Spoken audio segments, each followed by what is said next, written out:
The emerald canopy stretched endlessly above, a verdant ocean shimmering under the twin suns of Xylos below.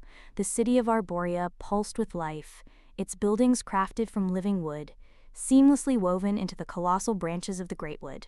One, Kalen, a sorcerer of considerable power, felt the familiar thrum of mana flow through me, amplified by the greatwood's ancient heart. But tonight, the magic felt tainted.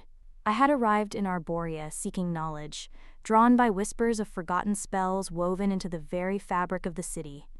Arborea was not merely built on the greatwood, it was entirely dependent on it. The tree's life force sustained the city, its magic fueling their technology, its very sap providing sustenance. The Arboreans, a race of graceful, arboreal humanoids with bark-like skin and leaves woven into their hair, revered the greatwood as a god. My mentor, Ilara, an ancient sorceress who vanished decades ago, had warned me about the dangers of symbiotic magic. She had spoken of dependencies that could lead to ruin, of power gained at the cost of freedom.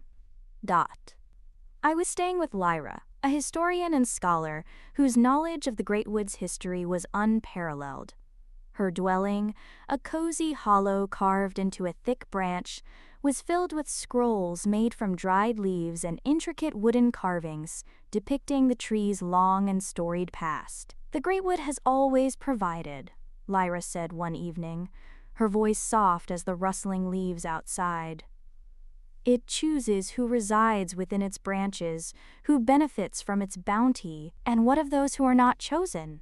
I asked, gazing out at the sprawling city. "There are whispers of the unchosen," she admitted. "Those who are rejected by the Greatwood.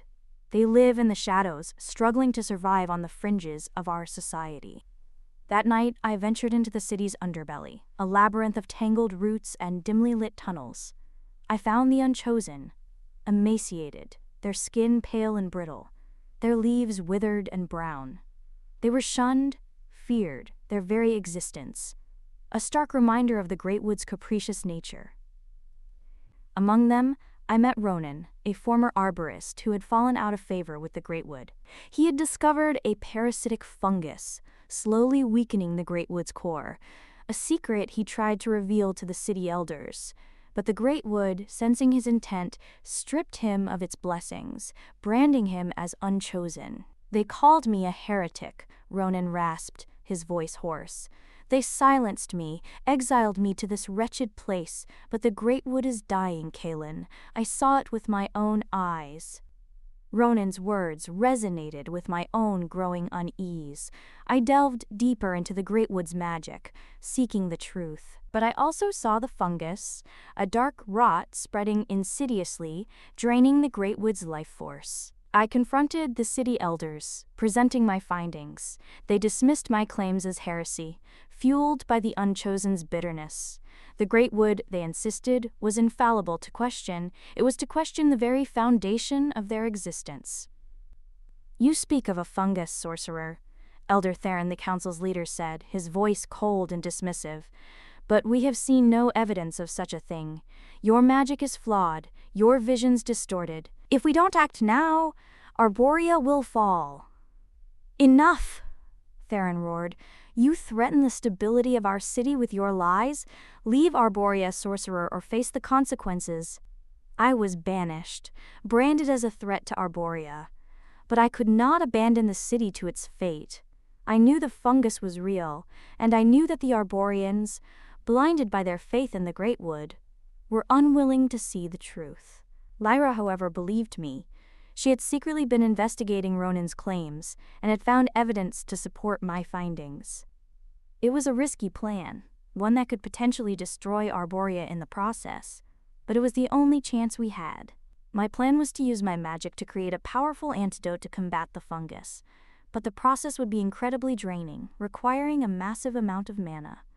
The only source of such power within Arborea was the Greatwood itself. I would have to siphon its magic, weakening it temporarily to save it in the long run. Lyra would rally the unchosen, who, despite their mistreatment, still held a deep connection to the Greatwood. The night we put our plan into action was filled with tension.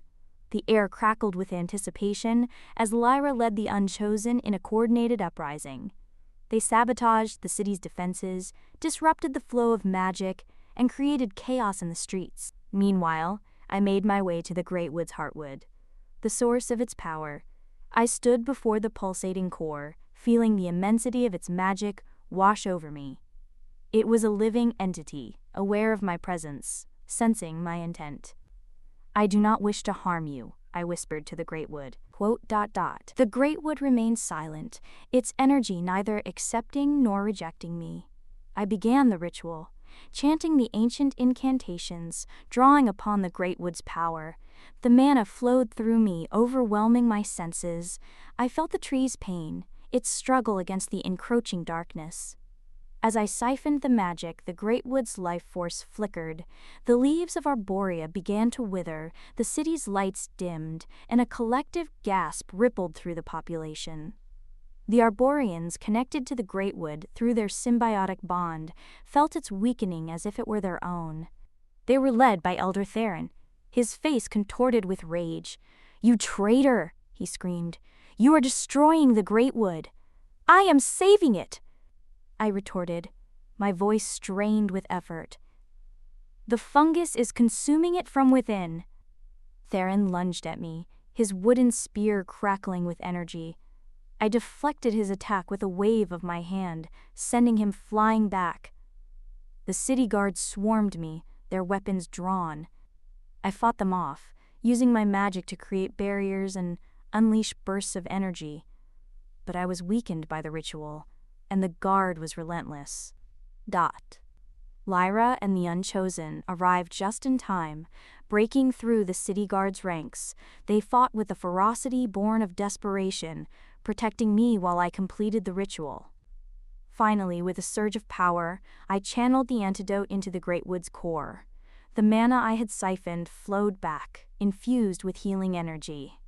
The Great Wood shuddered, its leaves rustling with renewed vigor. The lights of Arborea flickered back to life, and the Arboreans felt a wave of relief wash over them. The fungus began to recede, its dark tendrils shrinking away from the Great Wood's core. But the ritual had taken its toll. I collapsed, exhausted, my magic depleted. Theron, recovered from his earlier defeat, stood over me, his spear raised. "You will pay for your treachery," he snarled. Lyra stepped in front of me, shielding me from Theron's attack. "He saved the Great Wood," she cried. "Can't you see?" Theron hesitated, his eyes flickering between Lyra, me, and the Great Wood. He could feel the tree's renewed vitality, its gratitude for the healing. Slowly, his anger subsided, replaced by a dawning realization. I nodded weakly. "The fungus, it's gone. The Great Wood is safe." Theron lowered his spear, his face etched with shame. He had been so blinded by his faith, so resistant to change, that he had almost destroyed everything he held dear. In the aftermath, Arborea underwent a profound transformation. The city elders, humbled by their near disaster, opened their hearts to the Unchosen, welcoming them back into society. Ronan was hailed as a hero, his warnings finally heeded. I, however, remained an outsider. I could not stay in a place where my presence would always be a reminder of their past mistakes. As I prepared to leave, Lyra came to see me. She held out a small sapling, a gift from the Great Wood. "It is a piece of Arborea," she said, "a reminder of the good you have done here." I accepted the sapling, feeling a pang of sadness at leaving her and the city behind. But I knew I had made the right choice. I had faced a moral dilemma, and I had chosen to save a city, even if it meant sacrificing my own comfort and acceptance. I would plant it in a new land far from Xylos and watch it grow. It would be a symbol of hope, a reminder that even the most deeply ingrained beliefs can be challenged, and that even the most seemingly impossible problems can be solved. The fate of Arborea was secure, but the lessons I learned there would stay with me for the rest of my life. Years later, the small sapling grew into a magnificent tree, its branches providing shelter and sustenance to a small community. I visited it often, remembering the city of Arborea and the choices I had made.